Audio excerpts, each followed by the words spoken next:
Então, é uma alegria nós estarmos aqui com vocês essa noite. Eu acho que esses momentos de trocas a gente sempre aprende muito, a gente troca conhecimentos, é muito bom, é muito válido para a gente.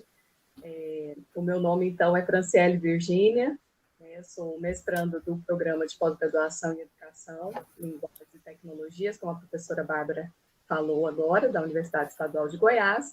Sou pedagoga, especialista em ensino interdisciplinar e infâncias e direitos humanos, então atuo como professora da educação infantil no município de Anápolis. Atualmente estou como assessora pedagógica do Departamento de Educação Infantil da Secretaria Municipal de Educação. E é um grande prazer a gente estar aqui, eu já falei isso, estou repetindo, sendo até redundante aqui, mas eu acho que é muito bacana, e o Michael vai falar um pouquinho dele, a gente vai explicar como que nasceu essa ideia do curso, que diferente até do que a professora Bárbara falou, ela diz que é a segunda, mas é a segunda que a gente faz pelo Lean Life, né, Michael? Mas sim. A gente tem uma primeira turma, que a gente fala que é a turma ouro, né, que a gente fez com os nossos colegas do mestrado. Quando a ideia nasceu, a gente disponibilizou para os nossos colegas que tivessem interesse, e aí foi a primeira que a gente fala turma ouro, que a gente fez essa oficina. Espero que vocês gostem, que seja uma noite muito produtiva aí de aprendizado. Certo. Eu sou o Michael, as pessoas sempre têm dúvida se é Michael ou Michael, mas é Michael também, se escreve Michael. Eu também sou mestrando em Educação, Linguagem e Tecnologias, sou formado em Letras, adoro a área de linguagem, principalmente da linguística aplicada, adoro ensino de línguas. A minha pesquisa no mestrado é sobre formação de professores e materiais didáticos, então eu trabalho com produção de materiais didáticos, e é isso que tem me instigado assim, a pesquisar dentro do mestrado. Então, isso aqui é um pouquinho de mim. Eu espero que hoje a gente possa trocar um pouco de conhecimento aqui.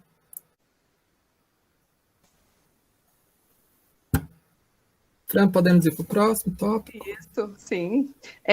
Quando ele nasceu, né, essa ideia do porquê a gente fazer, a gente já tinha visto, a gente teve a oportunidade, né, Michael, tanto fora do mestrado, como agora mesmo, já no primeiro ano do mestrado, nós tivemos a oportunidade de ouvir algumas pessoas falando sobre esse processo de submissão, né, na Plataforma Brasil.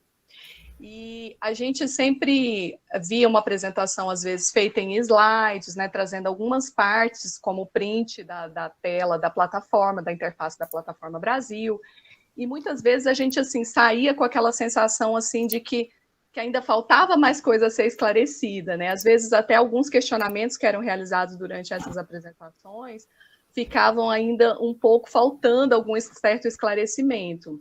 A gente percebeu que essa dificuldade talvez seja o fato assim, de que fica muito do outro lado, né? Igual a gente teve uma dessas oportunidades até de ouvir um dos membros do CEP. Mas quando você fica muito desse lado da teoria e não da prática, como a gente, que chegou a abrir, a submeter, a passar o passo a passo do processo de submissão, é diferente, né? Então, daí nasceu a ideia de fazer essa proposta, que vocês vão ver é um pouco diferenciada, porque nós vamos estar caminhando, de fato, pela interface da plataforma, então nós vamos abrir desde o primeiro passo, que é o cadastro na plataforma, essa é a proposta que a gente traz para vocês hoje. Então, nós vamos estar passando lá e abrindo cada tópico, até porque essa interface ela não é tão autoexplicativa, né? Como outros que a gente já conhece. Então, por isso que nasceu essa ideia, e em contrapartida, né, em paralelo a isso, nós também temos um material aí muito rico, que, como o Michael falou, ele trabalha com esse desenvolvimento de material didático, vocês vão ver que ficou belíssimo, ó, dessa parte, né, Michael aí arrasando nos layouts, mas eu acho que ficou assim, veio para complementar toda essa fala, porque a gente tem essa necessidade de ter esse material de consulta, então foi construído. O curso aqui a gente pensou em uma forma de apresentação em que a gente não a gente teorizasse tanto pelos nossos slides, mas que a gente também transitasse pela plataforma, olhasse questões mais específicas. E aí a gente pensou em construir um material de apoio para esse mini curso. Vocês estão conseguindo ver aqui a minha tela? Sim? Sim. Para esse mini curso aqui, a gente acabou construindo uma pasta no Google Drive, onde a gente colocou alguns modelos de arquivos que vocês vão precisar para preencher, para submeter dentro da plataforma Brasil, e também a gente disponibilizou nesse Drive, eu vou estar colocando o link aqui no chat, também o nosso material desse mini curso. Então, esse material vai ficar disponível para vocês sempre retomarem, mas também durante aqui a nossa apresentação, a gente vai transitar entre esse material que está aqui, que é a capa dele, bonitinho, nosso nome, ele também foi publicado, a nossa apresentação. Então, esse material aqui, ele vai ficar disponível para vocês, a gente construiu especificadamente para esse curso, o lançamento dele foi na última edição, na edição mais recente que a gente fez, mas ele continua sendo muito útil nas nossas apresentações. Então, esse material aqui vai ficar disponível para vocês, e ele está disponível dentro desse link que nós enviamos aqui no grupo. Se vocês depois clicarem nele e salvarem, é melhor, porque talvez quando vocês saírem do chat aqui, talvez vocês vão perder conexão com esse link. Então, se salvarem, vai ficar melhor para vocês. Colocar numa pastinha, só copiarem.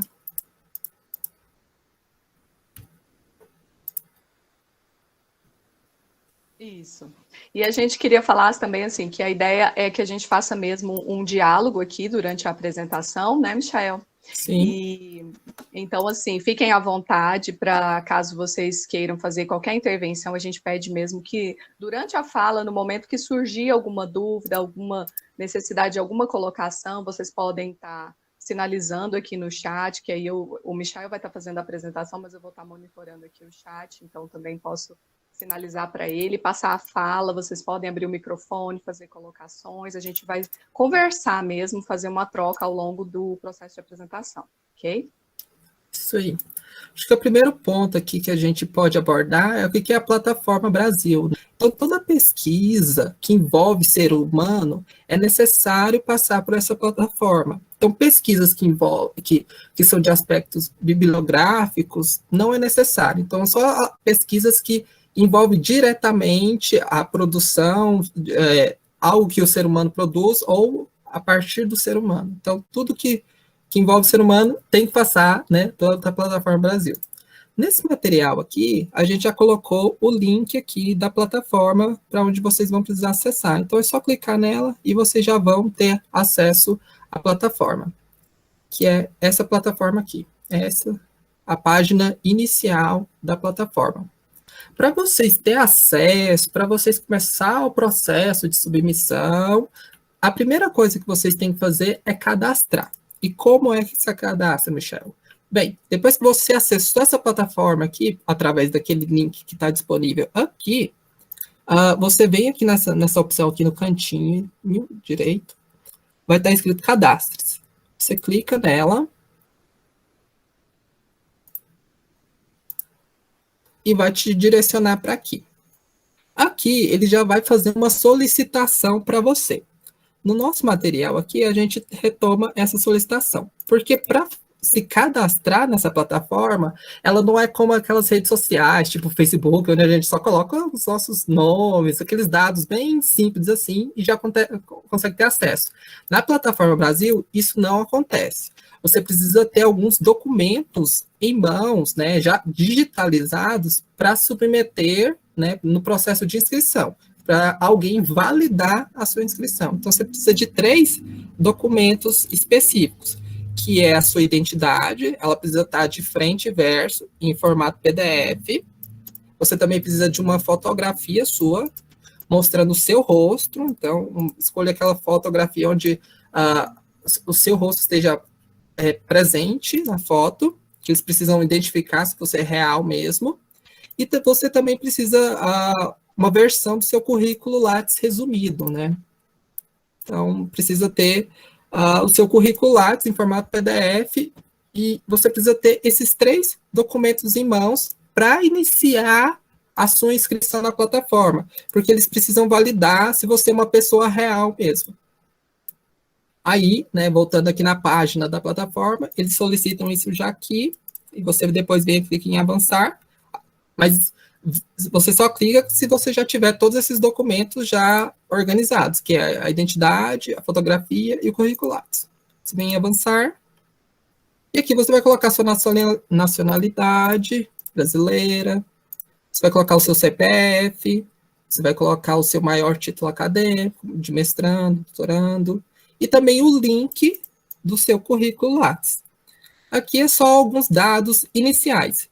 É na próxima página, quando a gente clica aqui em avançar aqui embaixo, que ele vai solicitar para você carregar esses 3 documentos que eu falei aqui, que é o documento, a fotografia e o currículo Lattes, tá bom?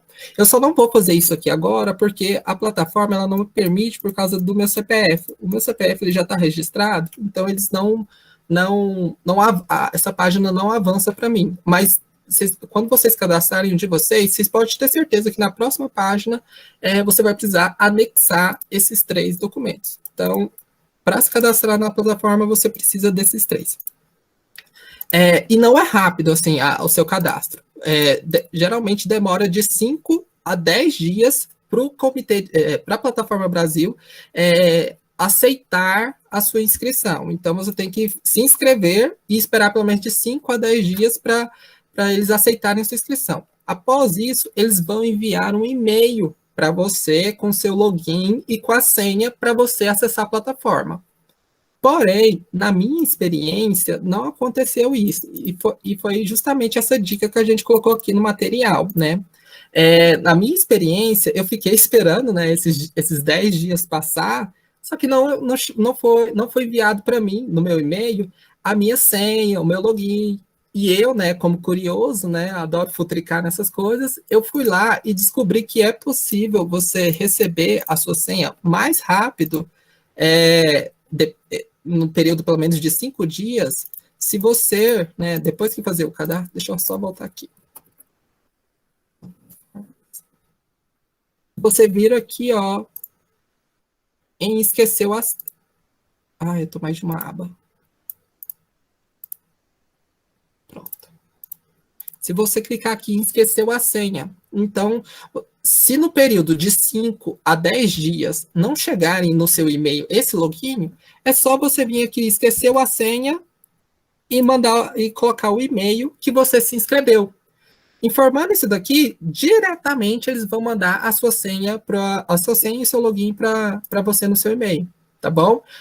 Eu tô falando isso porque às vezes a Plataforma Brasil pode ter enviado para você, mas ficou na caixa de spam, ou você não viu, ou talvez o e-mail foi errado, ou alguma coisa. Mas se no período de 5 a 10 dias, depois que você fez o cadastro, e eles não te enviarem essa senha, esse login, é só você vir aqui e esqueceu a senha, que diretamente eles mandam para você, tá bom? Isso aqui é só uma dica aqui de uma experiência pessoal que a gente teve, né? Ninguém ensinou a gente, mas a gente acabou descobrindo aqui para que outras pessoas, quando for passar por isso, já tenha um macetezinho. Ok. Feito a inscrição, né? Já com cadastro, aí você vai logar, né? Com a sua senha e com o seu e-mail. Vou colocar aqui o meu e-mail e colocar a minha senha.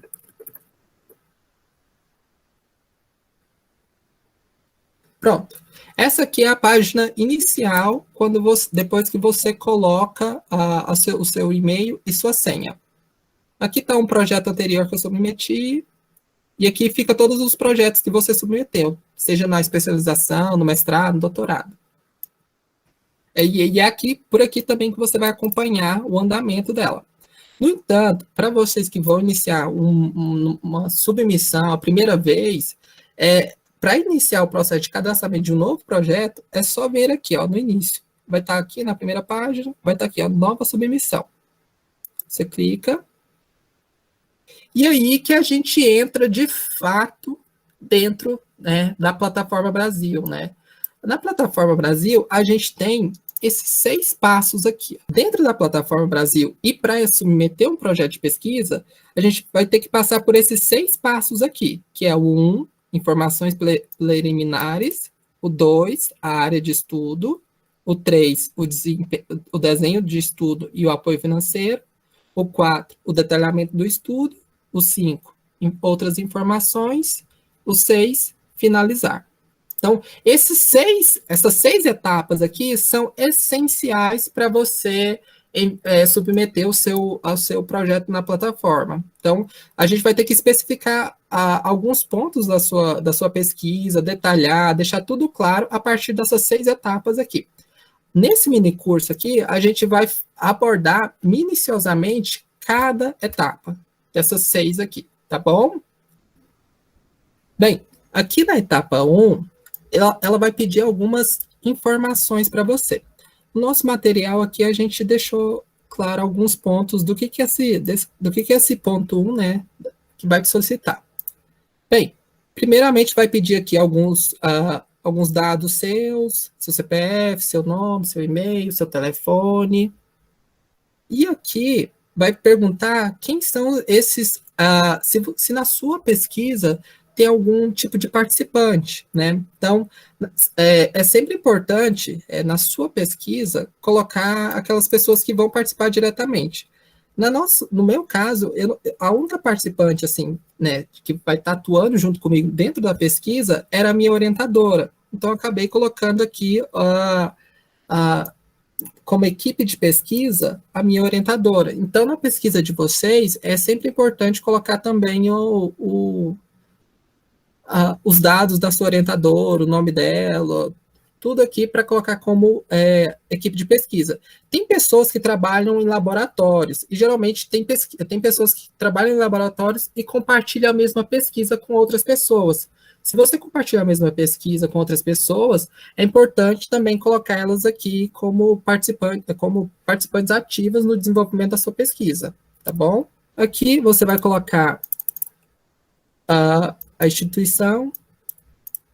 Aqui na verdade, essa parte aqui de instituição proponente, ela já vai ficar marcada aqui, porque lá no início, quando você fazer o cadastramento, você vai dizer qual universidade você está vinculada. Então, aqui vai ficar já marcada a sua universidade. A instituição proponente é a instituição na qual a sua pesquisa está vinculada, tá bom? Então, você também, por último aqui, você pode marcar se seu estudo é internacional ou não, né, caso é feito em parceria com outra instituição. Então, nessa primeira página aqui, vai pedir coisas bem simples mesmo, só as suas informações, algumas coisas bem básicas mesmo. Bem, nessa segunda etapa aqui, você vai situar a área de estudo, né? É importante, né, a primeira coisa que você vai ver aqui é essas várias marcações aqui. Essas marcações aqui, né, são áreas temáticas especiais, é somente se seu projeto envolve dados genéticos humanos. Então, se sua pesquisa é da área da ciência da saúde, tem alguma coisa mais específica, por exemplo, de manipulação de embrião, ou reprodução humana, ou que envolve animais, né, da área da genética humana, você tem que marcar aqui o ponto específico. Mas se sua área não envolver isso daqui, né, é só você ignorar isso, não precisa marcar, e descer aqui para baixo e escolher qual área você se encaixa, né? No caso aqui da minha pesquisa, eu acabei marcando 2 áreas, né, que eram ciências humanas e linguística, letras e artes. A minha pesquisa tinha um teor interdisciplinar, então eu acabei marcando aqui interdisciplinar também. Então, caso sua pesquisa for só das ciências humanas, você vem aqui e clica em ciências humanas. Ok. Caso for somente da área da linguística, letras e artes, só marcar aqui. Isso daqui vai facilitar para o momento de avaliação, né? Quando o seu projeto for submetido ao comitê, o comitê vai escolher o parecerista com base, né, da área que você marcou aqui. Então, marca o projeto, marca a área na qual o seu projeto está vinculado, para facilitar.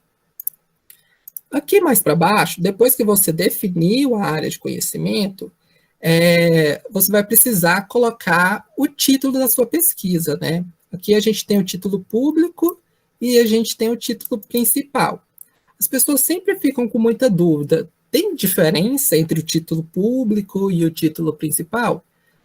Geralmente, o título principal caso você queira esconder, de certa forma, ou não queira demonstrar os dados iniciais da sua pesquisa, porque após a sua inscrição, a sua pesquisa vai ficar disponível ali no banco inteiro. Então, se eles fizerem uma pesquisa com base em pontos-chave do seu texto, eles vão encontrar. Então, caso você queira alterar o título para não mostrar, por exemplo, que a sua pesquisa já está em andamento e você tem alguns dados e não quer demonstrar esses dados, é só você alterar o título público da pesquisa, tá bom?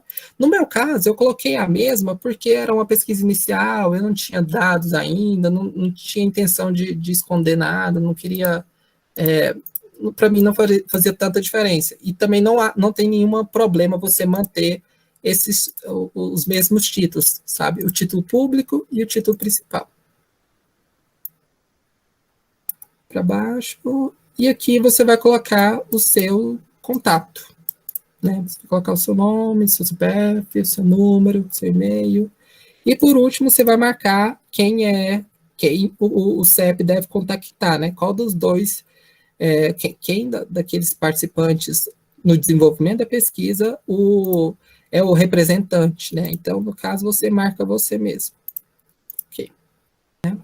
E aí a gente já está andando muito. De 6 etapas, a gente já está em 2, né? A gente já colocou os nossos dados iniciais, a gente já situou a área de estudo, e agora a gente vai falar um pouquinho sobre o caminho metodológico e sobre o apoio, né, financeiro que a gente vai estar recebendo nessa pesquisa. Então, eu vou para a próxima etapa, só clicar aqui embaixo.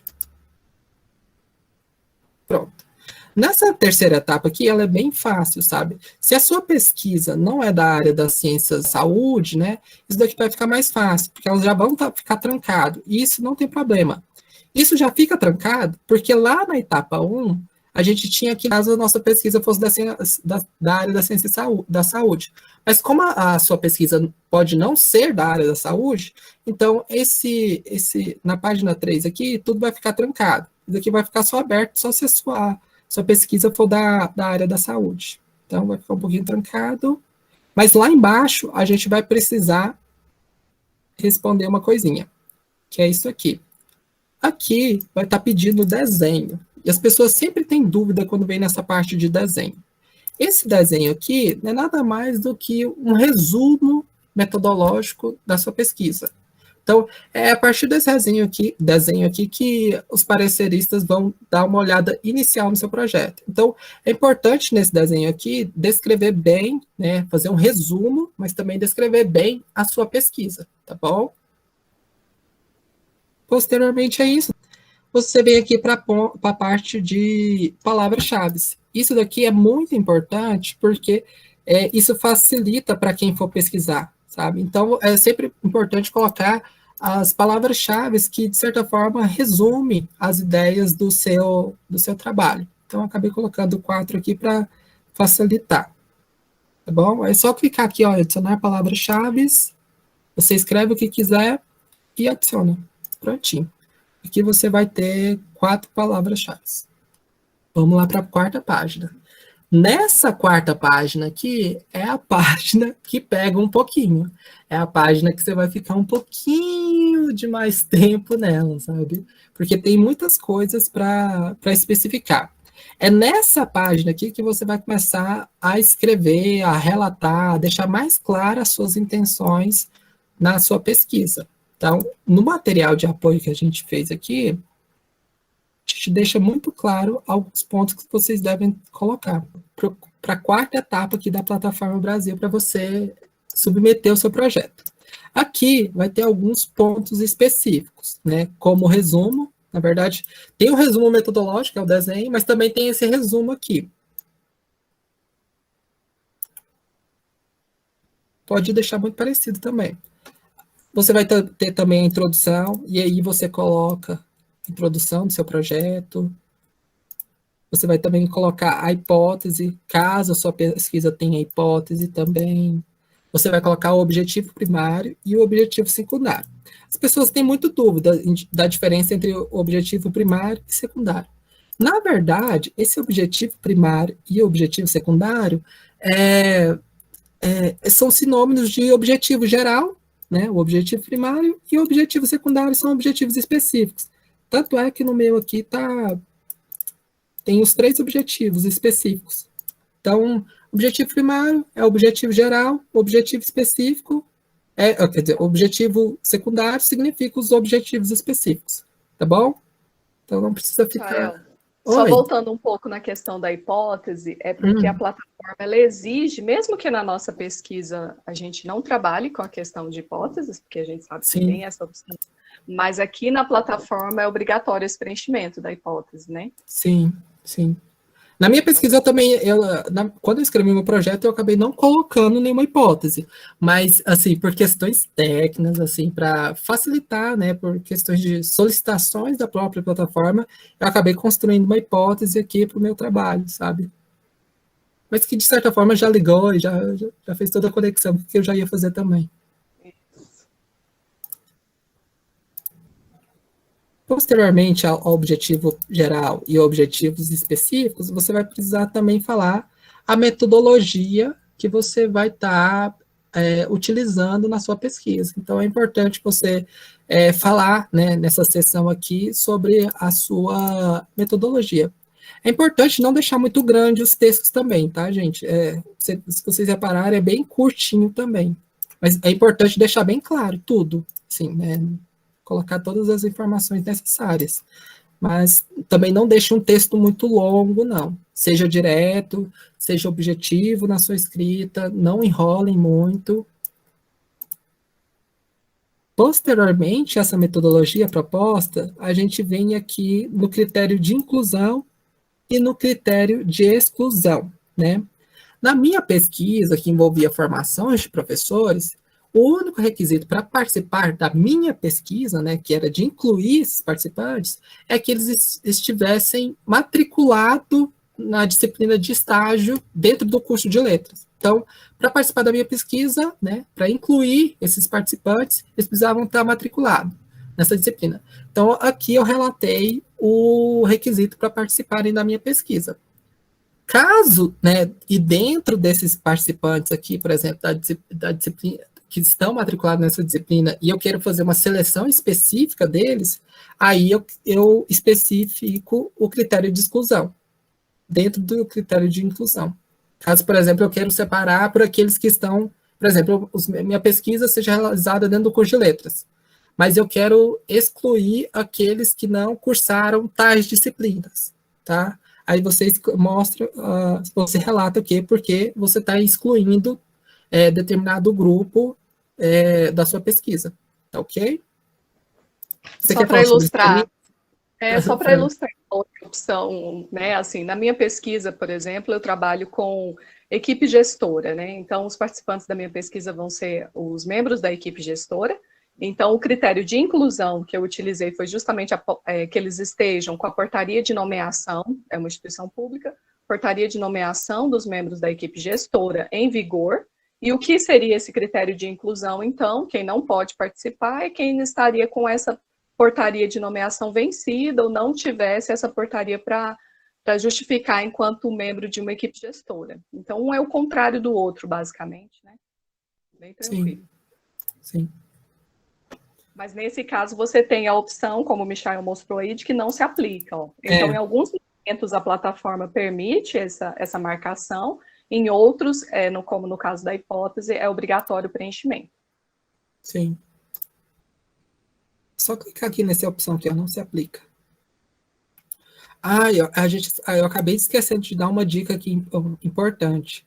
A plataforma, toda vez que você entra na plataforma, você tem 40 minutos para ficar dentro dela. Depois desses 40 minutos, se você não fez nenhuma alteração, se você não clicou aqui em próximo, você não clicou lá embaixo em salvar, que é aqui, ela expira. Então, é importante, né, quando vocês começarem a chegar aqui nessa etapa 4, vocês escreverem, né, esses textos aqui, né, começarem a preencher esses espaços dentro de um documento Word, né?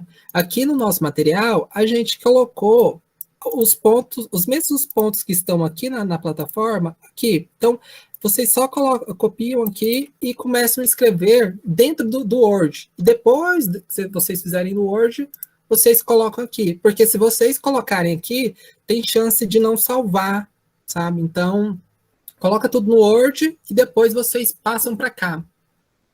Isso daqui é o que a gente recomenda para vocês não perderem, né? É chato, às vezes, a gente escrever alguma coisa e depois, sem querer, perder o que a gente escreveu, sabe? Então, escrevem no Word para vocês terem chance de perder o que vocês acabaram de elaborar. Certinho? Até porque a gente já está trazendo aqui as nomenclaturas e tudo, para vocês não sofrerem o que a gente já sofreu, né? Em alguns momentos, quando a gente... de perder as coisas que a gente já perdeu, e até de ver as nomenclaturas que às vezes vão surgindo e saber, nossa, às vezes você está construindo ali alguma coisa e você precisa parar para fazer uma construção, né? Igual de uma coisa diferente que você não estava prevendo. Então é interessante você já ter aqui o que é que vai pedir, que a gente já trouxe para vocês no material, e já ir pensando nessa construção primeiro. Aqui tem todos esses, tudo que vai ser pedido, olha lá, os benefícios, riscos, esses critérios, né? Tudo que vai ser pedido já está aqui. Então, a gente já fez até uma tradução ali entre parênteses do que seria, né? Porque nem sempre os termos vão nos ajudar, as nomenclaturas vão esclarecer por si só. Então, a gente já fez ali para ajudar vocês nessa construção também. Sim. A Anitta comentou aqui, Michael. Sim. É assim, minha amiga, uns precisam sofrer para salvar os outros. Pois é, mas que acho que é o privilégio a gente poder compartilhar e poupar num tempo que... Sim. No momento que o nosso tempo vale tanto, né? A gente compartilhar isso aí. Sim. E aí que a gente vai para o outro ponto importante e crucial, né, no processo de submissão do seu projeto nessa plataforma, que é os riscos. Lembre-se, toda pesquisa, toda, pode ser de qualquer gênero, de qualquer área, ela tem algum risco, tá bom? Aqui, a gente deixou algumas possibilidades, alguns tipos de riscos. Há riscos de ordem psicológica, intelectual e emocional.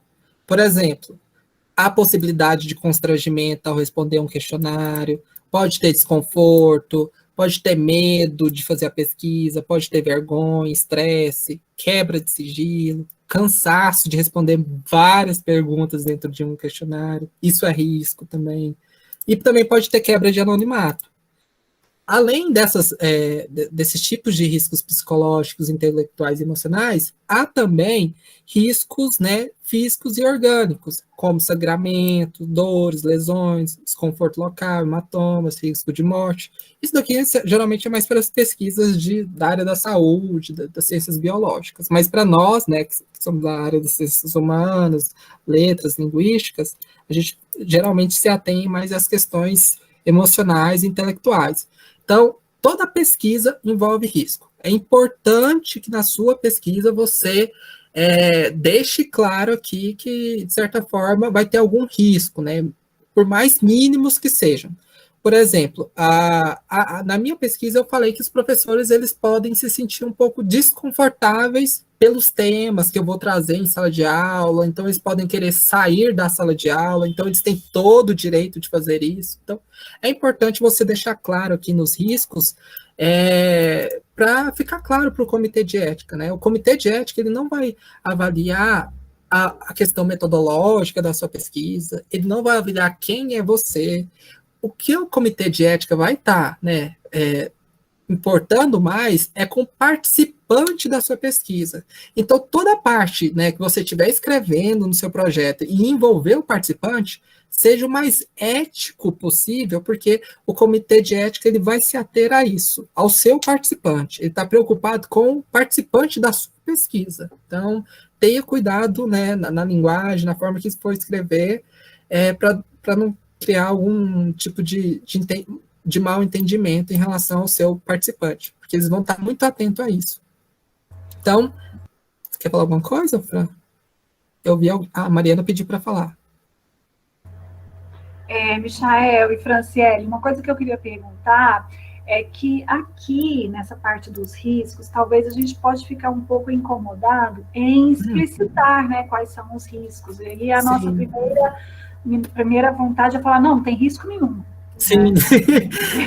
Mas parece que se a gente colocar aí que não tem risco nenhum, aí o comitê de ética vai então dizer que nós não estamos enxergando, né, ou então os possíveis riscos para os participantes, ou então que nós não estamos sendo éticos o suficiente para admitir que tem esses riscos, né? Porque as pessoas podem vir a ter esses problemas aí mesmo. Então, nesse caso, pelo que vocês apresentaram aí, me parece que é melhor que a gente já de cara admita tudo, então. Sim, né? sim.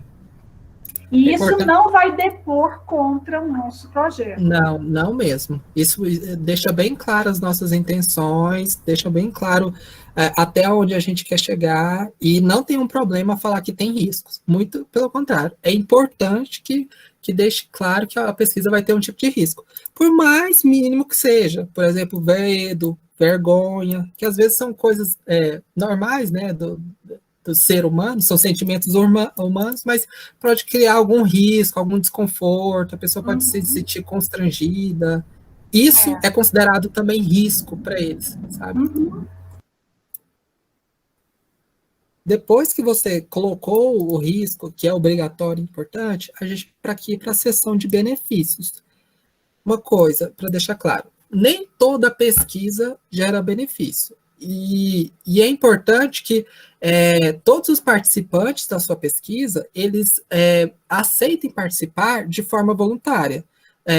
Acredito que não é permitido você pagar por participantes, isso não é permitido dentro das pesquisas, né? Então, o seu participante ele tem que aceitar voluntariamente a participar.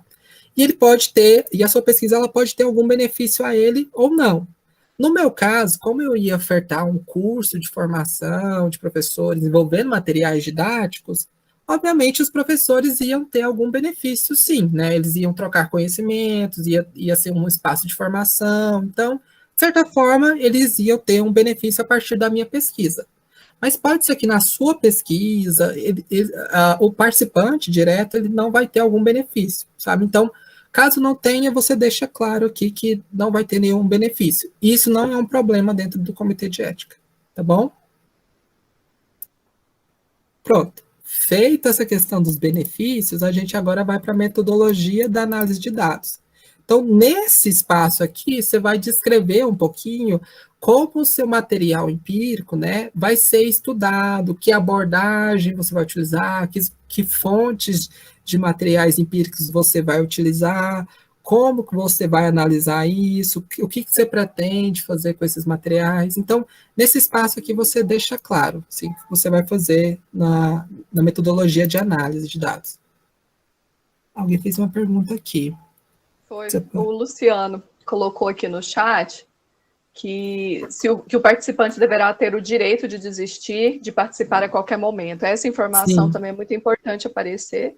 E até se ele não quiser, por exemplo, às vezes no questionamento que você fez, ele não se sentiu confortável e não vai responder, ele tem as duas opções, ou pular aquela questão, ou não se recusar a responder, ou a desistir de participar da pesquisa a qualquer momento também. Sim. É uma informação muito importante. No TCLE, isso vai estar muito bem claro, mas ele pode desistir a qualquer momento, sem prejuízo a ele, sem diferenciação. No termo de consentimento livre esclarecido que ele vai estar assinando, eles vão exigir todos esses esclarecimentos. Inclusive, essa construção aqui dos próprios riscos, nesse momento, vai te ajudar também depois na elaboração do termo, que você vai precisar transcrever daqui para lá. Sim. Depois que você especificou, né, o percurso da metodologia de análise de dados, a gente tem para outros dois termos aqui, o desfecho primário e o desfecho secundário. O desfecho primário são as suposições primárias do que você espera dos resultados finais. Por exemplo, na minha pesquisa, eu penso, né, que a partir da minha pesquisa, esses professores vão ter uma consciência crítica em relação sobre o processo de produção de materiais didáticos. Então, o desdobramento que eu espero da minha pesquisa, né? São os resultados que eu imagino que eu vou ter com a minha pesquisa. Então, você coloca um desfecho primário e você também coloca um desfecho secundário, né? Um resultado que você espera e outro resultado também que você espera, sabe?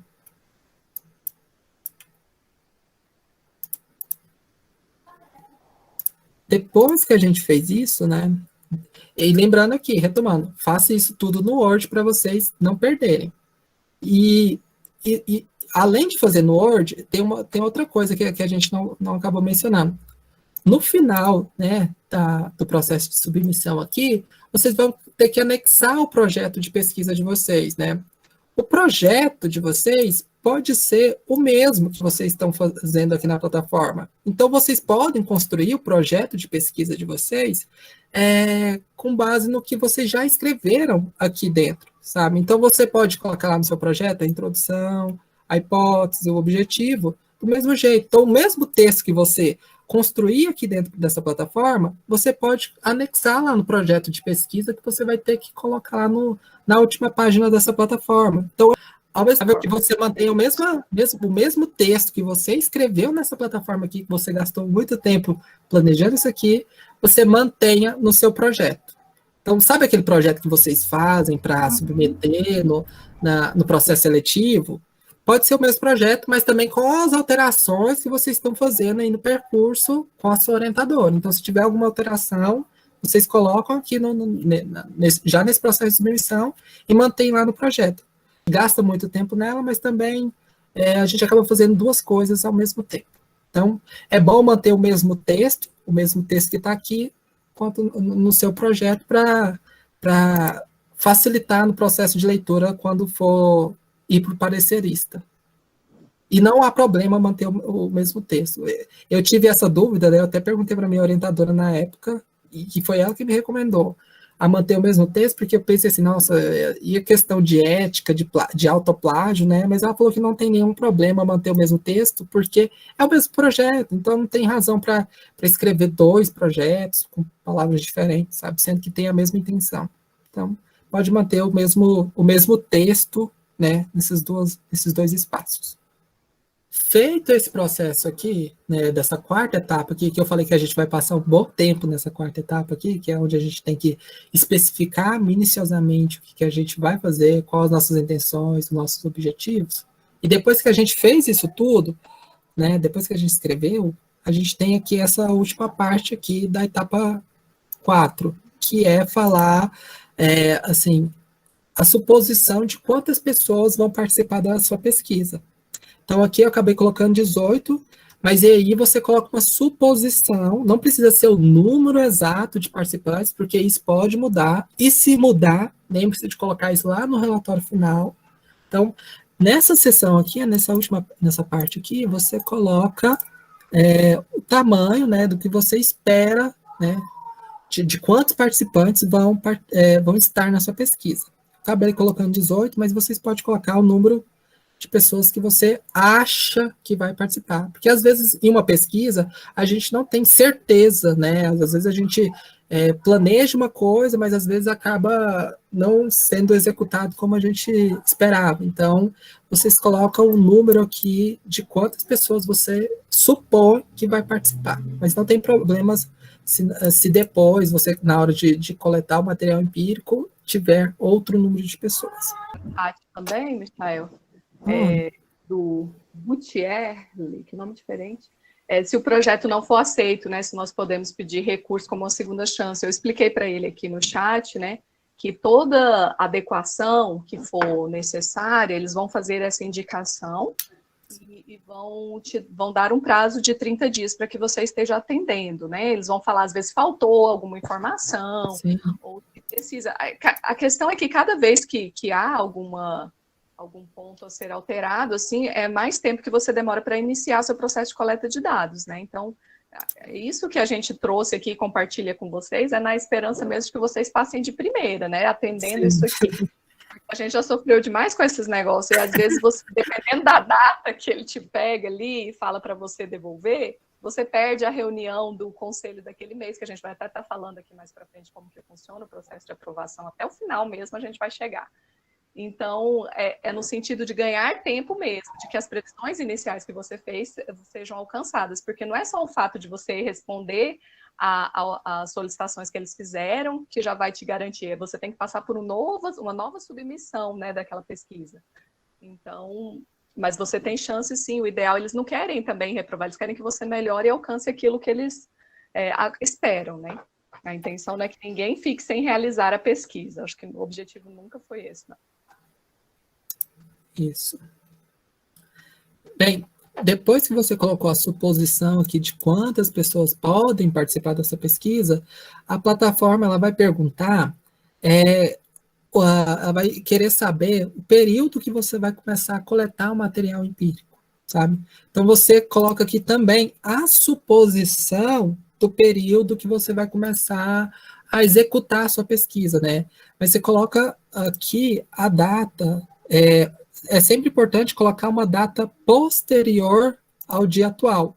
Por exemplo, eu não consigo colocar, marcar aqui datas anteriores a hoje, sabe? Porque o comitê de ética só aceita pesquisas, né? Que você comece a iniciar, você começa o processo de coletar materiais empíricos depois da aprovação, né, do comitê de ética.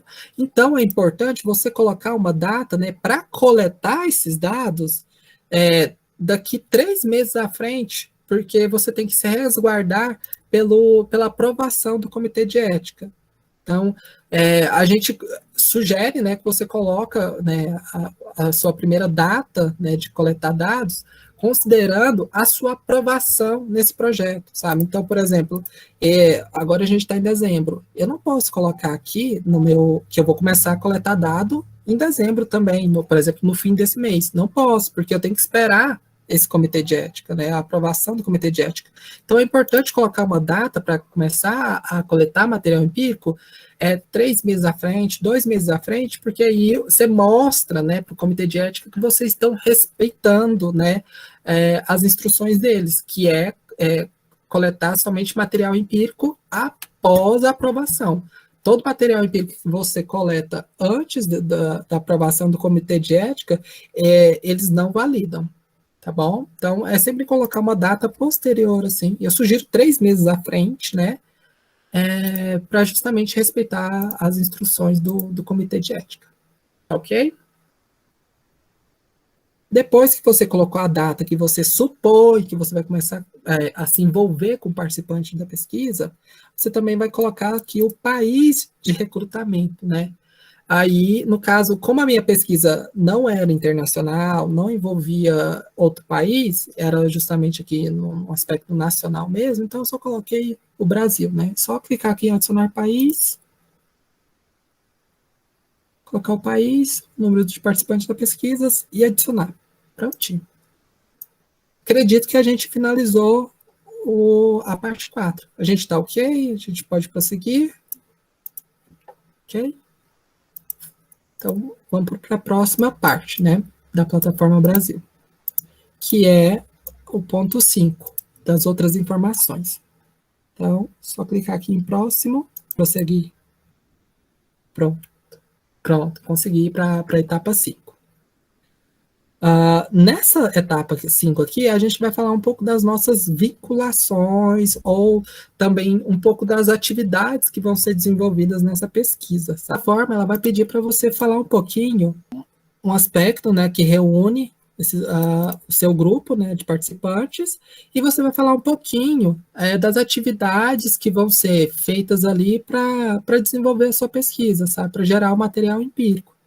Por exemplo, os participantes da minha pesquisa, eles tinham que ler alguns textos, a gente ia produzir alguns materiais didáticos, a gente ia participar de alguns encontros, a gente ia ter contato com outros professores. Então, é importante aqui você descrever aqui um pouco das atividades que você vai desenvolver ali com o seu grupo de participantes da pesquisa.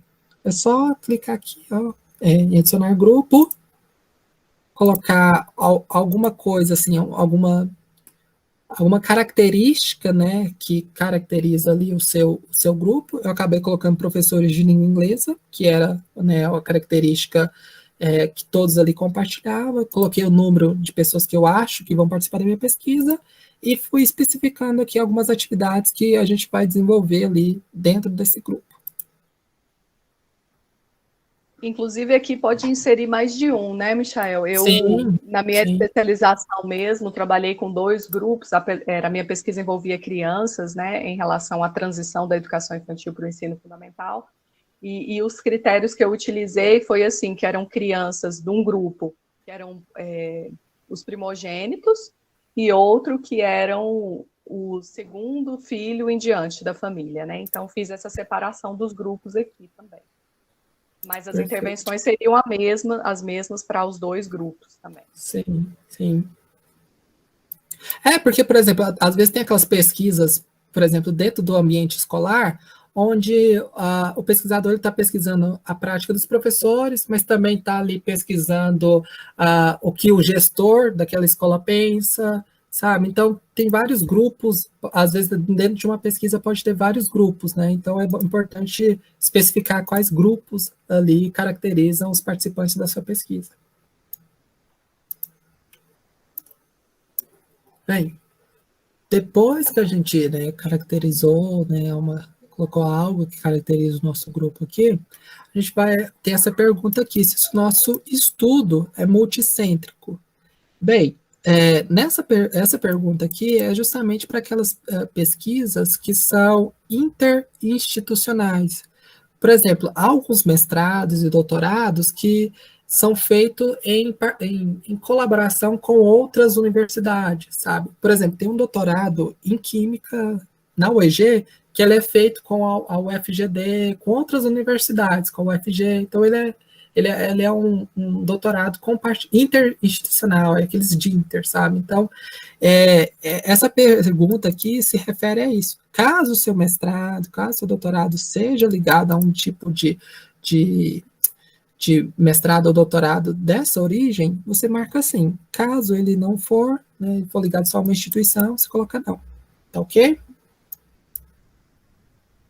Depois que você colocou isso, vai perguntar aqui a instituição coparticipante. A instituição coparticipante é a instituição aonde você vai realizar a pesquisa. Então, por exemplo, se for na rede municipal de ensino, então é a rede municipal de ensino que você tem que colocar aqui. Eu acabei colocando aqui a minha universidade, porque eu vou acabar realizando a minha pesquisa dentro da universidade. Então, é importante você aqui registrar o local, né, onde você vai estar realizando essa pesquisa. Para fazer isso, é só vir aqui, ó, em adicionar coparticipante, e aqui você vai buscar, né, o nome da sua instituição. Eu pesquisei o nome da minha instituição e eu achei de forma muito fácil, né? Por quê?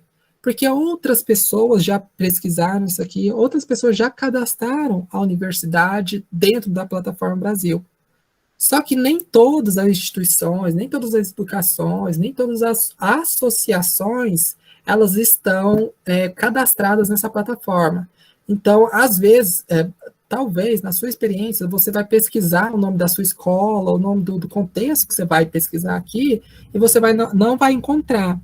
Caso você não encontre o nome da sua instituição, onde você pode estar fazendo a sua pesquisa, é só vir aqui em solicitar cadastro da sua instituição, que é embaixo. Você clica isso daqui, e aqui você vai ter que cadastrar, né, a instituição que você vai estar realizando a sua pesquisa, tá bom? Você quer falar um pouquinho mais disso, Fran? Você tem uma experiência, você passou por isso, eu acabei não passando, sabe? Na verdade, igual o Michel falou, a minha pesquisa é na rede pública de ensino, então eu tenho aqui a Secretaria Municipal de Educação, e aí você pega o CNPJ, o endereço, a autorização lá da prefeitura onde vai realizar, até porque para esse momento da realização da submissão, nós precisamos já apresentar o termo de anuência, né, dessa instituição. Então, quando você for apresentar essa solicitação, no meu caso aqui, então, eu fui até a Secretaria Municipal de Educação, buscar a autorização para realizar essa pesquisa junto a uma escola municipal, e lá eu peguei essa coleta, esse termo de anuência, já autorizando para a coleta de dados. E lá na unidade, na escola onde eu fui pesquisar, também, da mesma forma, o termo de anuência da diretora da instituição, também autorizando essa coleta. E aqui, quando não há esse cadastro, você precisa ter alguns dados, né, do CNPJ, alguns dados do nome e algumas questões para inclusão. Esse processo de inclusão, às vezes, ele pode demorar de 5 a 10 dias, que eles falam também, né, Michel? Não Sim. costuma ir os 10 dias, mas assim, uma dica também que é importante aqui é que quando você for iniciar o processo de submissão, logo após fazer o cadastro na plataforma, você já pode avançar, porque como o Michael está indo aqui Sim. passo a passo, ó, esse dado se encontra no passo 5. Sim. Você pode, até mesmo antes de iniciar o preenchimento, lá no início, você pode ir avançando os passos e verificar se a sua instituição já está cadastrada, porque caso não esteja, você realiza o cadastro e enquanto eles vão fazendo esse processo de aprovação aí, de inserção da unidade que você vai pesquisar, você vai fazendo o preenchimento, né? Porque às vezes quando a gente chega ali no 5, você já está querendo terminar. Sim. E aí chega isso que vai barrar ali mais um tempinho o processo de submissão. Então vale a pena, às vezes, avançar e já verificar se está incluído ou não a instituição. Ótima dica, Fran. Então, o interessante aqui é já cadastrar na plataforma e ir direto, né, na etapa 5 para cadastrar ou ver aqui, né, ou pesquisar se a sua instituição, se vai realizar sua pesquisa, está disponível. Caso não esteja, você cadastra ela, né? O comitê de ética ele não vai ter nenhuma restrição a isso, eles só vão verificar se a sua instituição é real mesmo. Depois que eles verificarem que é real, eles vão aceitar e vai estar disponível aqui para vocês. Então, a dica da Franciele é isso, é você direto ir para a página 5 e pesquisar. E esperar esses 5 dias, né, para eles aprovarem. Quando vai passando esses 5 dias, 5 a 10 dias, você já vai preencher, você retoma para a etapa 1 e dá prosseguimento do percurso aqui de submissão. Outra dica valiosa. Ele vai perguntar aqui se você vai, se na sua pesquisa você vai precisar dispensar o TCLE, né, que é o termo de consentimento livre esclarecido. Esse documento aqui é essencial porque é a forma de você mediar o contato com o participante da pesquisa. É nesse documento aqui onde ele vai ler sobre a sua pesquisa, ele vai ler sobre os benefícios, os riscos e vai assinar, né, autorizando a participação. Aqui vai perguntar se os resultados, né, se o material empírico que você gerar, ele vai ficar armazenado em algum banco, né, se ele vai ficar por muito tempo em um espaço, sabe? No meu caso, eu coloquei não, porque eu deixei claro lá no TCLE que no período de 5 anos, esse material ia ficar comigo, mas depois que passou esses 5 anos, eu ia descartar todos os materiais empíricos que eu gerei nessa pesquisa, porque não valeria a pena para mim. Então, eu deixei claro lá no TCLE que eu ia deixar por um curto período, mas eles não iam ficar para sempre dentro de um banco. Então, caso a pesquisa for a mesma, você coloca não. E aqui que a gente chega no cronograma, né? Nessa etapa assim que você também tem que falar, né, sobre o cronograma que você espera da sua pesquisa. Para adicionar a data aqui, ó, é só clicar aqui, ó, adicionar cronograma, sempre colocar a atividade que você vai executar, né, que é qualificação, revisão de texto, essas questões mais técnicas aqui, você colocar a data de início e a data de término. No meu projeto de pesquisa, que eu vou até mostrar para vocês, que ficou mais organizadinho, também tem o cronograma. O que eu fiz, né? Nesse projeto de pesquisa, onde está o mesmo material que eu coloquei lá na etapa 4, e está aqui também, eu acabei também aproveitando o cronograma que eu construí aqui na Plataforma Brasil. Então, outra dica valiosa aqui que eu dou para vocês é construir o seu cronograma aqui na plataforma, tirar um print da sua tela, fazer o recorte e colar aqui no seu projeto, porque aí você mantém, né, a coesão, né, do seu projeto de pesquisa, né? Então, as mesmas datas que você está seguindo aqui na plataforma, as mesmas datas, são as mesmas datas que vão estar no seu projeto de pesquisa. Então, por exemplo, no meu cronograma aqui, a primeira coisa que eu coloquei foi a aprovação do comitê de ética. Então, eles já vê pelo meu cronograma que eu estou respeitando a aprovação deles, né, para iniciar a geração do material empírico, sabe? Apesar de que, por exemplo, o levantamento da literatura, né, o referencial teórico, eu já estava fazendo antes, sabe? Mas chegou num ponto aqui, né, Michael, que quando a gente foi fazer a primeira vez, a gente assusta, né? Porque, Sim. por exemplo, levantamento bibliográfico e tudo isso, a gente já está fazendo, já tem um tempo quando a gente chega aqui nessa etapa. Mas aqui, nessa inserção aqui, dessa informação, ele não aceita data anterior ao dia da inserção. Então, se hoje, dia 3 de dezembro, eu cheguei nessa etapa do cronograma, ele só vai aceitar que eu coloque datas iniciando em 3 de dezembro. Sim. Certo? Então, vocês só vão mencionar ali que, por exemplo, que está começando agora e tem uma previsão de término ali, mas não pode fugir muito disso. Então, é interessante essa questão de copiar e levar para lá. Posteriormente a isso, né, depois que você fez esse cronograma, e a dica que eu dou para vocês é manter o mesmo cronograma que você está colocando aqui no seu projeto, eu recomendo vocês também fazer isso no seu orçamento, né? Aqui você vai especificar os valores e o que você vai gastar para executar essa pesquisa, né? Como a minha pesquisa ia ser realizada de forma remota, eu acabei colocando aqui algumas coisas que eu ia precisar.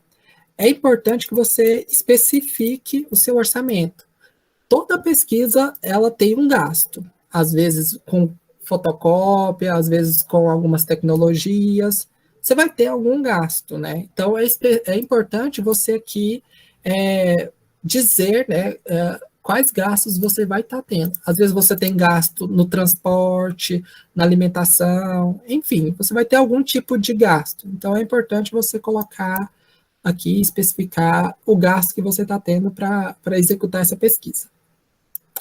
Aqui, você tem um espaço para justificar alguma coisa, ou caso a sua pesquisa tenha uma questão bem específica mesmo, e a plataforma não contemplou, ou caso você queira esclarecer algo, você tem esse espaço aqui na etapa 5 para dizer, né, dizer para quem, pro parecerista, né, para você deixar claro alguma coisa que não foi contemplado ainda, ou caso você queira justificar sobre a sua pesquisa. Então, há esse espaço livre aqui.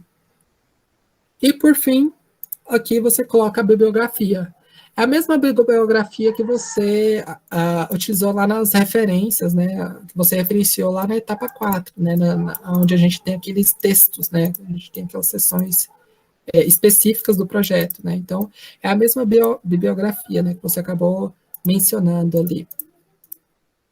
Mesmo referencial. Estamos ok? Finalizamos a etapa 5? Ok, então vamos para a próxima página, que é a etapa 6. Na etapa 6 é onde você vai anexar alguns documentos.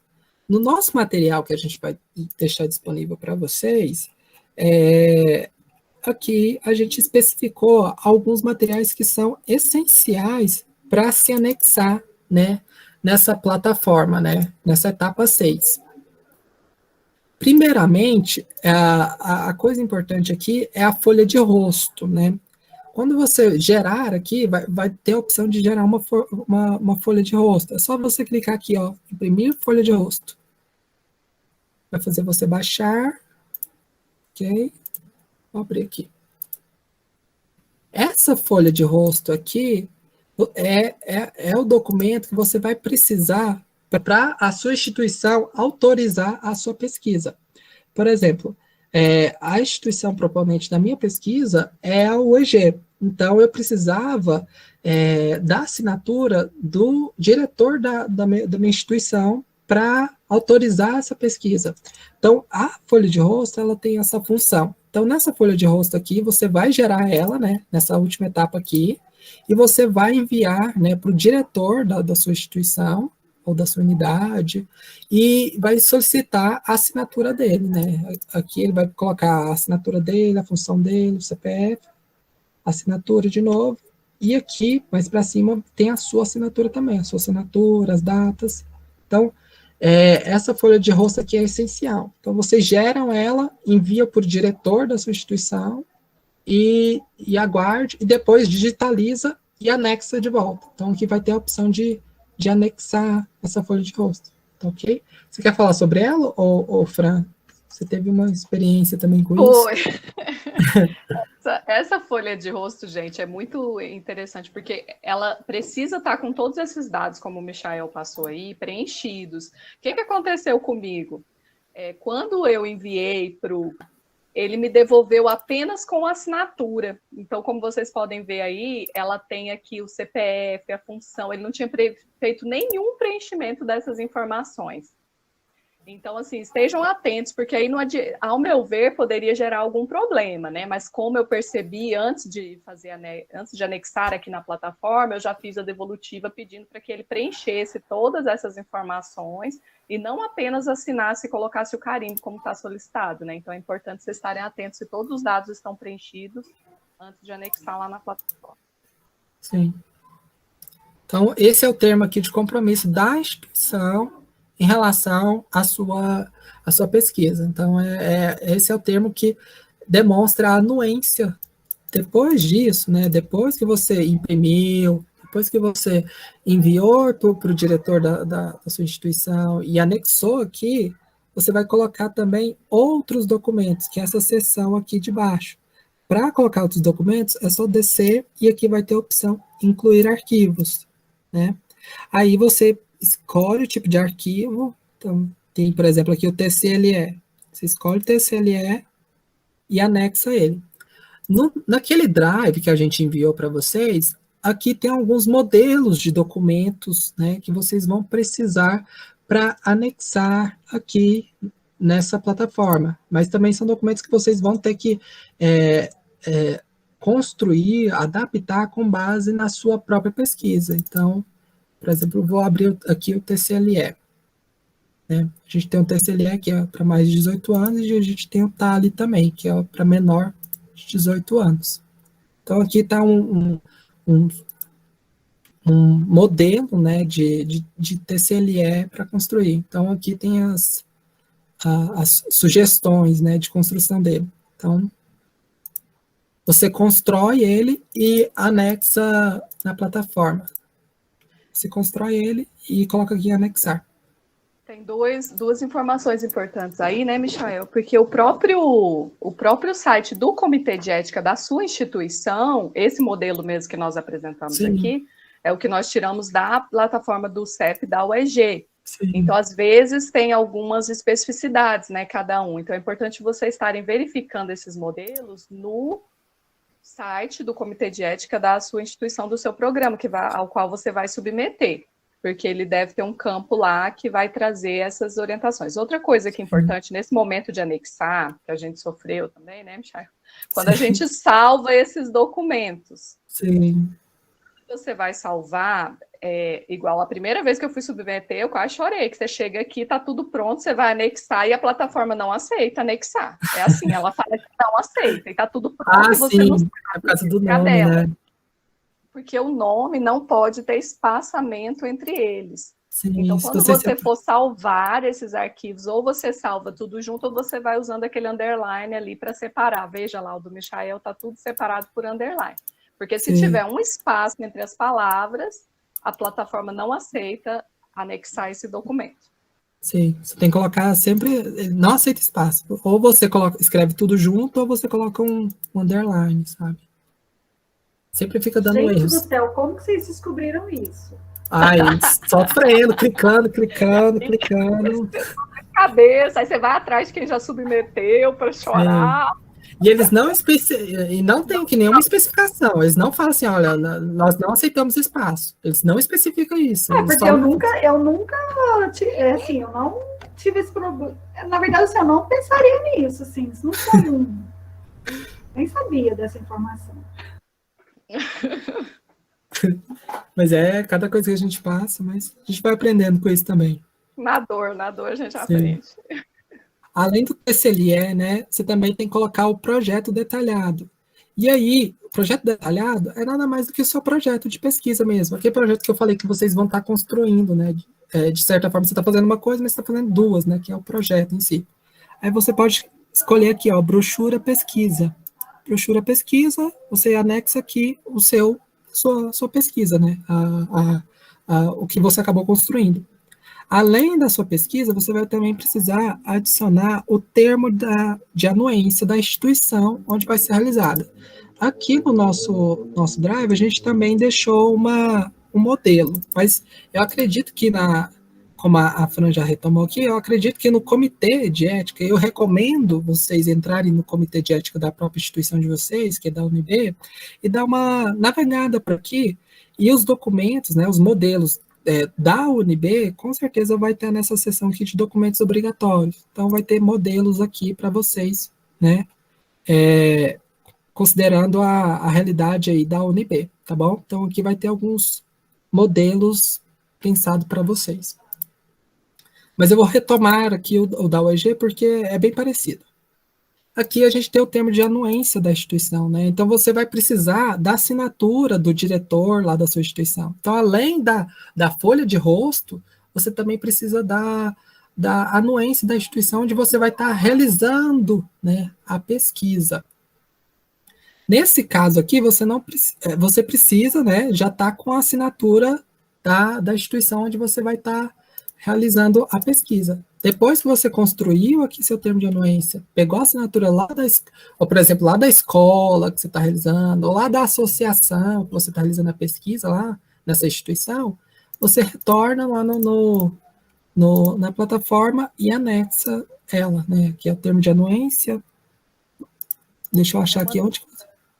Essa é uma dúvida também frequente, né, Michael, que a gente sofre quando a gente vai submeter a primeira vez, é quais que precisam ter assinatura. Nesse momento, o único que precisa ter assinatura é esse termo de anuência e o seu termo de compromisso enquanto pesquisador, junto com o seu orientador.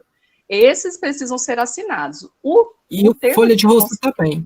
E a folha de rosto pelo responsável da instituição, mas o termo de consentimento livre esclarecido, de assentimento quando há menores, eles querem saber o modelo que você vai apresentar para os seus participantes de pesquisa, porque lembra que a gente enfatizou lá que o contato mesmo que você vai ter com esses participantes vai ser só após a aprovação. Então, eles querem conhecer como que você vai apresentar a sua pesquisa. Esses aqui são apenas os modelos preenchidos com os dados da sua pesquisa. Então, no TCLE e no TALE, você não precisa da assinatura dos participantes. Esse daqui é só você construir o seu TCLE e anexar. Mas, na folha de rosto, e no termo de anuência, e no termo de compromisso, esse sim vocês vão ter que buscar as assinaturas das respectivas pessoas, tá bom? E anexá-las na plataforma. Enfim, aqui vai ter as especificações certinhas da onde vocês devem inserir. Outra coisa importante também é caso, né, a sua pesquisa ela tenha uma entrevista, né, já que essa entrevista ela vai envolver seres humanos, é importante você construir um roteiro e anexar também aqui na plataforma. Aqui vai estar você escolhe a opção outros aqui, ó. Caso você tenha alguma coisa que não contempla, você clica em outros e não tenha nenhum problema. E você anexa. Então, é importante, né, você também colocar o roteiro aí, caso a sua pesquisa, né, utilize a técnica de entrevista. Então, é importante colocar as perguntas, né, que você vai realizar. Pode ser que futuramente as suas perguntas mudem. Isso não tem problema. Caso isso aconteça, vocês relatem isso lá no relatório final. Mas é importante você colocar esse roteiro de perguntas, né, e anexá-las aqui, porque o Comitê de Ética quer saber quais as suas intenções, ou onde, né, as suas perguntas estão levando, né, e se as suas perguntas estão considerando a integridade do seu participante. Então, é importante colocar essas perguntas, caso a sua pesquisa, né, envolva entrevista. Nós temos uma pergunta sobre a questão da entrevista com as pessoas, né? Então, assim, esses termos, na verdade, eles são o termo de consentimento livre e esclarecido, são para as pessoas maiores de 18 anos. Se todos os participantes da sua pesquisa forem maiores, você vai usar somente esse, só o TCLE. Agora, se você tiver menores, você tem que elaborar os dois. Por quê? O TCLE vai ser o responsável por aquela criança que vai fazer, alguma pessoa da família que vai fazer essa autorização, e o TALE é para os menores de idade, que eles também, enquanto participantes, precisam ter esse esclarecimento. Então, vai depender dessa questão. A Mariana está perguntando sobre o termo de anuência, se ele precisa já estar assinado. Sim.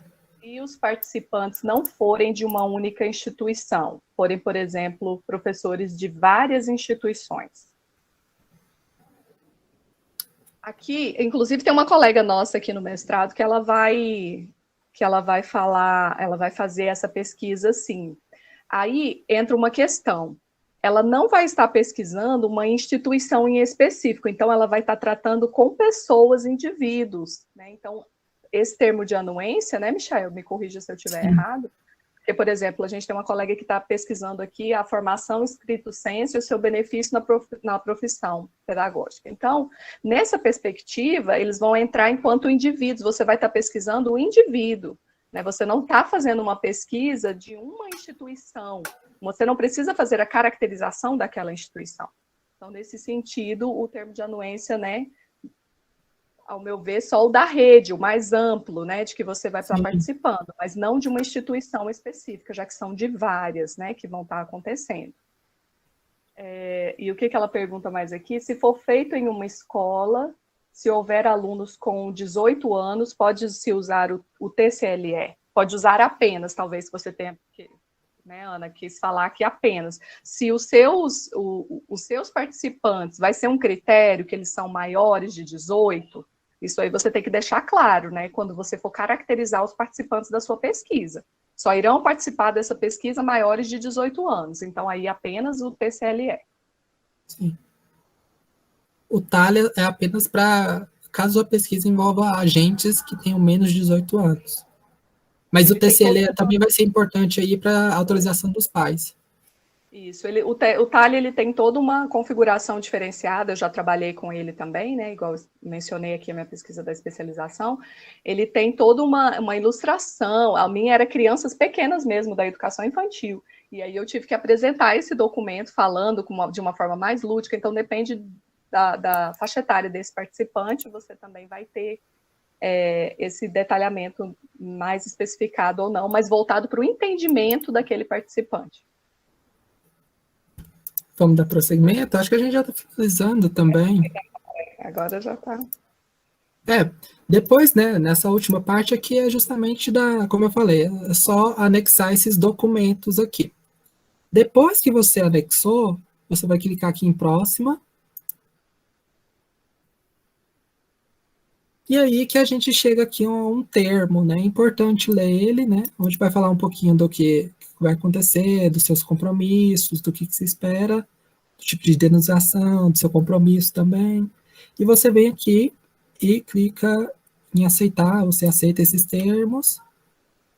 Caso você tenha uma justificativa, você também coloca aqui.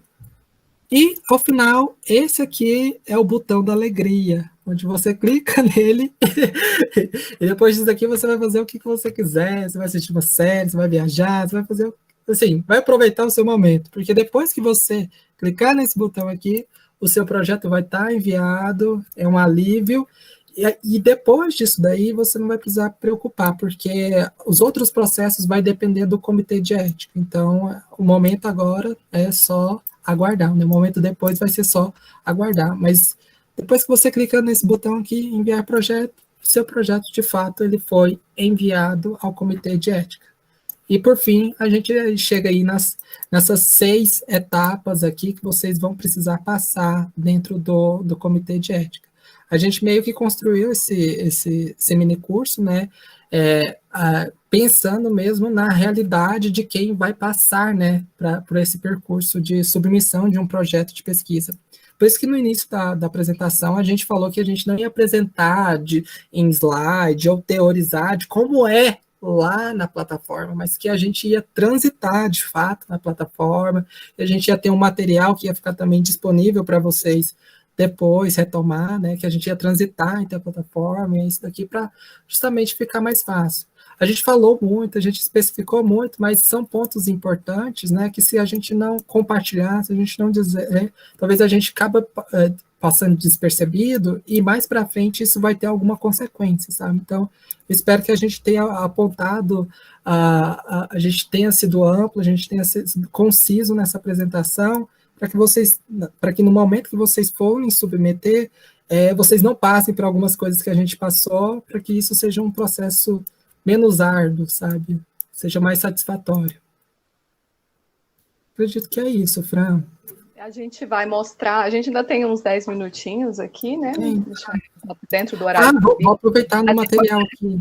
A gente tem uma questão aqui muito interessante que fala, tem algumas questões dos materiais complementares, mas também para vocês compreenderem a dinâmica do que acontece depois desse botão do submeter, né? Sim.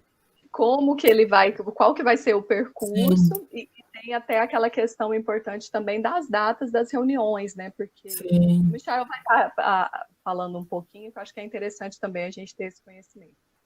Para aproveitar melhor aqui, a gente deixou naquele material, material de apoio que a gente construiu, a gente deixou aqui algumas sugestões, alguns links aqui para vocês, para auxiliar vocês nessa plataforma. Aqui, nesse primeiro link aqui, a gente deixou um manual que foi criado pela própria plataforma. E nesse manual tem várias especificações, há várias dúvidas que são contempladas lá. Então, a gente sugere que vocês dêem uma vasculhada, que vocês dêem uma olhadinha nesse material, que é muito rico e é construído pela própria plataforma. Além disso, a gente sugere também que vocês transitem, né, pelo site do Comitê de Ética da nossa universidade. Eu acabei deixando aqui do Comitê da UNB. É só vocês pesquisarem no Google, Comitê de Ética, UNB, que vocês vão achar o link aqui. E eu recomendo vocês transitarem por aqui, lerem as disposições que estão aqui, até mesmo para ficar mais claro. E aqui, por último, está o link do Drive, né, onde está aqueles modelos de documentos.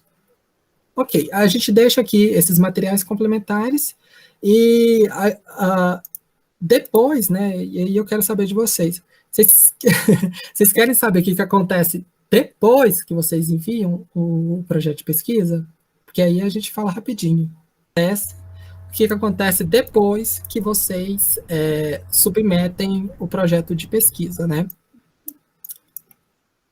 Aqui tá 5 etapas, né, que você vai precisar passar. A primeira, né, que a gente especificou hoje foi aqui da Plataforma Brasil, né, que é uma atividade que o pesquisador faz, né, e por isso que eu falei que era o botão da alegria, porque depois que você aperta ele, você não vai precisar mais mexer, né, quem vai lidar com esse projeto são outras pessoas, você vai precisar mexer caso o Comitê de Ética solicite alguma alteração. Mas aqui vai ter outras 4 etapas, né? Depois que você apertou no botãozinho aqui, vai ter outras 4 etapas, que vai passar pela secretária, né?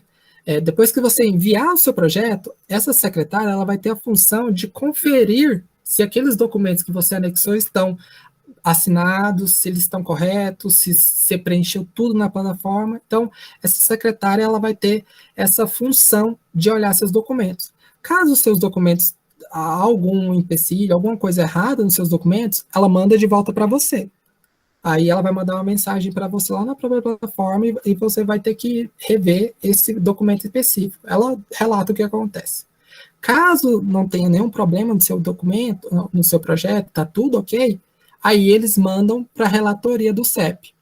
A relatoria, o coordenador, né, ele escolhe alguém, né, um relator, né, do colegiado, e esse relator, ele vai fazer um parecer do seu projeto, né? Ele vai ler o seu projeto, ele vai construir um resumo ali. Esse resumo, ele vai ser lido na reunião do colegiado do CEP. Então, vai ter vários professores lá, com vários pareceres também de outras pesquisas, e eles vão apreciar esses pareceres que foi feito pelo parecerista na etapa anterior. Então, com base nesse parecer, eles vão dar a aprovação ou não, né? Então, a aprovação já sai aqui no colegiado. E aí, né, dada essa aprovação, ela vai para o coordenador do CEP, né? Esse coordenador do CEP, ele vai fazer, né, a última análise do que foi feito no colegiado. Então, o coordenador, ele pode dar o aval, né, ele pode validar o que foi feito no colegiado, mas também se esse coordenador achar alguma coisa que está errado ali, ou que ele encontrou alguma coisinha, ele também pode negar o que o colegiado definiu. Então, caso ele negar, ele volta, né, lá para o início. Então, você vai ter que atender essas pendências. Caso o coordenador dá ok, se ele te der um aprovado, sim. Aí ele vai te mandar o e-mail informando que o seu projeto foi aprovado, e aí, de fato, você pode começar a coletar os dados. Então, esse aqui é o percurso que o seu projeto ele vai passar dentro do Comitê de Ética e dentro da Plataforma Brasil, depois que for aprovado. Por isso que a gente fala que é uns 3 meses para ser aprovado, assim. Mas isso varia de universidade para universidade, comitê para comitê, porque, por exemplo, na minha experiência, em um mês eu consegui a aprovação do Comitê de Ética. Mas eu tenho experiência de outras pessoas que demoraram, por exemplo, 3 meses, você entendeu? 3 meses é o período comum, né, de validação dessas pesquisas. Então, por isso que é importante considerar 3 meses. Mas pode acontecer que a sua pesquisa ela seja aprovada em menos tempo, tá bom? Alguma dúvida em relação a esses percursos que a sua pesquisa vai passar? Interessante a gente falar aqui que vocês, a gente fica tendo noção de todo esse processo, né? Então, lá na plataforma, a gente vai vendo lá que os documentos estão em recepção, quando vai para a secretária, depois já foram validados, aparece para a gente que está tudo ok, ó, os documentos já foram validados, aguardando indicação de relatoria, a gente vai acompanhando todo esse processo, ó. Já teve um indicador, já foi indicado o relator. E quando chega nessa questão da reunião, do colegiado, é interessante, né, Michael, que lá no site do Comitê de Ética tem um campo que fala as datas das reuniões do colegiado. É interessante vocês observarem isso também, para vocês se programarem e se organizarem, porque, assim, às vezes a reunião estava prevista para esse mês de dezembro, agora no dia 2 de dezembro. Então, eu submeti hoje, dia 3, esse processo ele vai correr e só vai ser apreciado na próxima reunião. Então, assim, é bom vocês terem noções dessa data. E se ele for devolvido também, para fazer algum ajuste, você vai ter que aguardar a próxima reunião para poder sair. Então, só para ter uma noção, porque às vezes a gente fica ansioso de quando que vai acontecer, costuma ter essas previsões de datas aí também. Justamente. Justamente, a Fran estava se referindo nessa etapa aqui, ó, do colegiado, dessa penúltima etapa aqui, ó, onde os professores eles vão se reunir. No caso aqui, a próxima reunião, e vai estar disponível aí no site do Comitê de Ética dessa universidade, é aqui, ó, reuniões do CEP, e tem a data da próxima reunião. É importante você enviar seu projeto pelo menos com um mês antes de antecedência, porque nessa reunião aqui, possivelmente o parecer já vai estar desenvolvido e vai ser avaliado nessa reunião. Então, sempre você vai ter a noção de quando vai ser a próxima reunião do CEP, de que previsão você tem para o seu projeto. A Fran também falou da onde vai estar o processo, né, as informações de tudo, né. É só você logar de novo na plataforma, depois que você fez aquele cadastro, né, sempre a sua pesquisa ela vai ficar disponível aqui, ó, né, sempre vai estar o nome da sua pesquisa, e aqui vai estar disponível o CAE, que é o número de registro depois que sua pesquisa foi aprovada, vai estar esse número de registro da sua pesquisa no Comitê de Ética. E aqui você clica nessa lupa, e aqui vai estar o trâmite da sua pesquisa, se foi aceitado, se não foi aceitado. Caso tiver alguma pendência, ela vai colocar aqui em informações, é só você clicar e vai estar especificado o que você deve fazer, enfim, aqui vai estar todo o trâmite. Então, sempre é bom você dar uma logada e vir aqui conferir como está o andamento do seu projeto de pesquisa dentro da Plataforma Brasil. Mais alguma coisa, Fran? Eu acho que agora a gente conseguiu contemplar tudo, espero que vocês tenham gostado e que a gente tenha contribuído aí para esse processo. Sim. De missão. Qualquer dúvida, tem os nossos contatos aí também, né? No material. material que vocês receberam. Espero que todo mundo tenha conseguido baixar. E a nossa gratidão aí pela oportunidade. A gratidão é toda nossa, Franciele, Michael, Bárbara, ao programa de pós-graduação de vocês e ao esforço, né, por compartilhar conosco essas informações tão valiosas nesse minicurso tão, assim, didaticamente preparado, tão visível, tão elucidativo. Muito obrigada. Eu tinha boas expectativas em relação a esse minicurso, mas, olha, superou. As minhas expectativas foram superadas, tá? Muito obrigada mesmo. E eu acho que quem puder, gente, dá uma abridinha na câmera aí, ou se puder só abrir o microfone para falar concordo, para a gente poder saudar, né, o Michael e a Franciele por essa gentileza, essa generosidade de nos presentear com esse minicurso. Maravilhoso, eu amei. Aliás, muitas dúvidas que eu tinha, sabe, que vocês me ajudaram muito, muito mesmo. Na nossa época não tinha essas coisas, né, Mariana, de então... fazer. E a gente passou por uma transição complicada, de as pessoas terem realmente muita dificuldade de submeter e conseguir aprovação, né? E teve gente que conseguiu fazer a pesquisa sem fazer, e aí não consegue publicar, porque, pessoal, essa aprovação do Comitê de Ética é essencial, não só pelo cuidado que você tem com a pesquisa e todas as coisas que a gente já sabe que é importante, mas para as publicações, né? Porque a gente que trabalha na academia, a gente sabe que é importante manter publicações com bons qualis, para que a gente consiga pontuar bem, construir um currículo bacana. E sem essa aprovação do Comitê de Ética, é muito difícil a gente submeter para uma revista com quali superior, né? Então, muito obrigada realmente, meninos. Fantástico vocês. A gente, então, vai se despedir, agradecendo mais uma vez. Desejo que vocês tenham uma ótima noite, um bom final de semana. Amanhã já é sexta, né? Muito, muito obrigada. E a gente segue em contato, porque qualquer dúvida eu vou escrever para vocês agora. Tá bom? Muito obrigada. Obrigada a todo mundo que ficou para fazer esse minicurso. Depois espalhem a notícia sobre o quão bom foi, né, esse tempo aqui, essas 2 horas.